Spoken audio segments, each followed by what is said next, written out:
안녕하세요. 한의학박사 김민혜입니다. 자궁근종이라든지 자궁성근증, 또 자궁내막증이나 다낭성 난소증후군과 같은 이런 자궁난소 질환, 또 여성들의 유방결절 또는 갑상선 질환들, 이런 것들이 바로 가임기 여성들이 주로 많이 오는 이 여성 질환에 해당하는데요. 가임기 여성들은 대부분 연령대가 굉장히 젊기 때문에 이 젊은 연령대에서 이런 질환을 진단받게 되면 어떤 원인으로 이런 질환이 생겼는지 굉장히 많은 고민을 하게 됩니다. 여성 질환의 발병 원인으로 가장 많이 지목되는 것이 바로 에스트로겐의 우세 상태입니다. 에스트로겐은 여성 호르몬 중에 하나인데 굉장히 중요한 호르몬입니다. 하지만 이 에스트로겐이 과잉 상태에 있거나 또는 에스트로겐이 상대적인 우위, 즉 프로게스테론보다 에스트로겐이 훨씬 높은 상태에 있게 되면 이 에스트로겐은 증식을 하는 호르몬들이거든요. 그렇기 때문에 우리 몸의 전 기관에 영향을 미칠 수가 있습니다. 여성 호르몬은 여성의 난소에서 분비되는 호르몬이지만 남성에게도 없는 것은 아니에요. 그래서 이런 에스트로겐의 우세 상태가 되면 여성들 같은 경우에는 여성 질환이 발병하지만 남성들 같은 경우에도 이런 에스트로겐이 우세 상태가 되면 이 몸의 신체에서 많은 증상들이 발생할 수가 있습니다. 에스트로겐 우세가 발생하는 이유로 이 과거와 달라진 이 현대 여성들의 생활 패턴이 있습니다. 그리고 여성들은 나이에 따라서도 에스트로겐 우세가 발생할 수가 있어요. 또 음식이라든지 식습관, 이 생활 패턴에 따라서도 에스트로겐 우위를 만들 수 있는 원인이 되기도 하는데요. 그 중에서 제가 이 과거와 달라진 현대 여성들의 생활 패턴과 그리고 나이에 따른 에스트로겐 우세증을 먼저 설명을 드릴게요.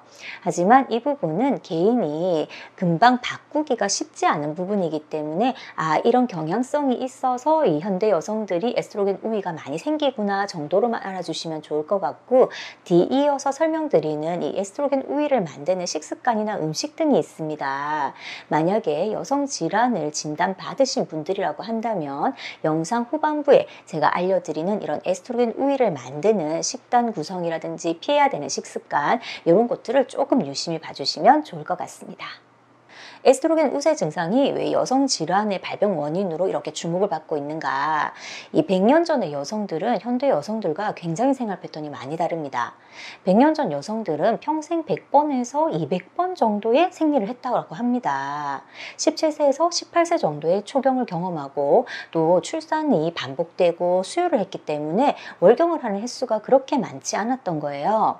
월경이 보통 1년에 한 달에 한 번 하니까 1년에 12번 정도 월경을 하게 되죠. 그렇다라고 한다면 이 100번의 월경을 하려면 10년이 걸리지가 않습니다. 최근에 초경 나이가 빠르면 10세 정도면 초경을 시작해요. 그렇다라고 한다면 20세가 되기 전에 벌써 100번 생리를 하는 거예요. 최근에는 이 출산 나이도 굉장히 늦죠. 평균적으로 32세에 출산을 한다라고 하니까 이 여성들이 생리를 하는 횟수 자체가 100년 전 여성들보다는 굉장히 많습니다.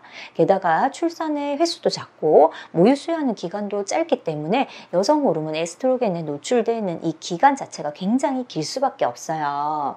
즉 과거에 비해서 출산 빈도라든지 또 임신 기간, 또 수유 기간, 이런 것들이 많이 달라지게 되기 때문에 이 에스트로겐에 노출되는 기간 자체가 굉장히 길어진 것이죠. 또 여성의 경우 35세가 넘어가면서 여성 호르몬 분비량이 굉장히 많이 줄어들게 되는데요. 여성 호르몬에는 에스트로겐도 있지만 프로게스테론도 있습니다. 이 두 가지 호르몬이 동시에 같이 줄어들면 되는데 프로게스테론은 상대적으로 많이 감소하는 데 비해서 에스트로겐은 상대적으로 적게 감소하는 거예요. 그러니까 에스트로겐의 과잉 상태는 아니지만 에스트로겐이 상대적인 우위에 생기면서 이런 여성 질환의 발병률들이 35세가 넘어가면서부터 급속하게 증가하는 경향을 보입니다.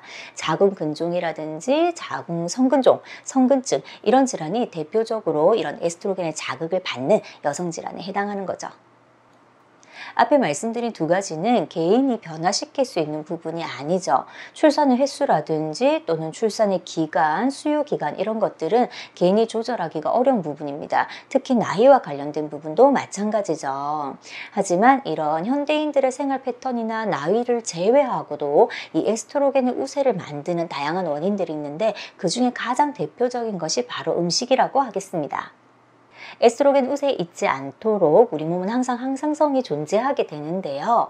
최근에는 육류나 채소류를 가릴 것 없이 이런 음식을 재배하거나 키울 때 성장 인자라든지 호르몬을 많이 써서 키우기 때문에 음식에서도 유사 에스트로겐들이 굉장히 많이 존재합니다.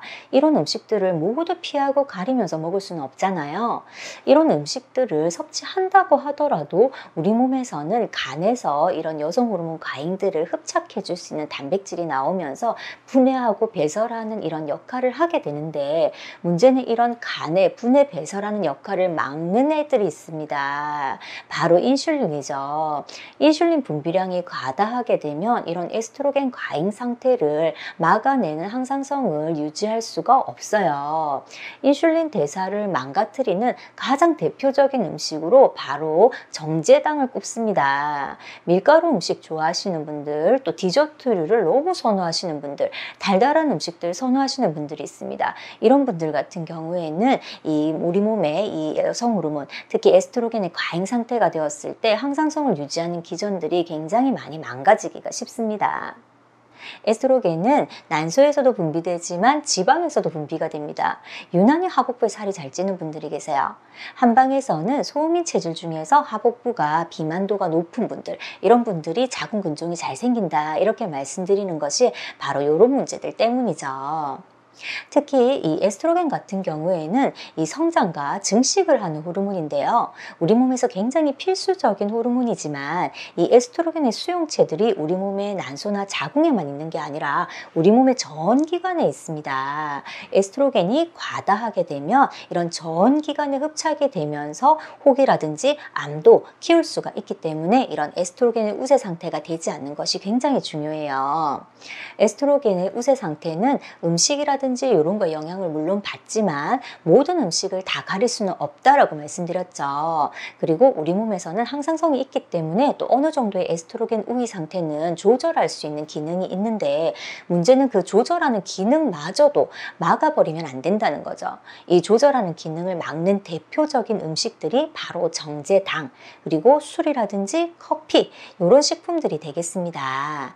그래서 만약에 이 여성 질환을 발병하신 분들이라고 한다면 다른 것들은 다 접어주더라도 밀가루 음식은 조금 줄여주시고 술, 커피 이런 기호식품들의 양을 조금 더 줄여주신다면, 또 체중이 많이 증가했던 분들은 비만도를 조금 낮추어 주신다면 이런 여성 호르몬, 특히 에스트로겐의 우위증을 많이 벗어날 수 있을 것 같습니다.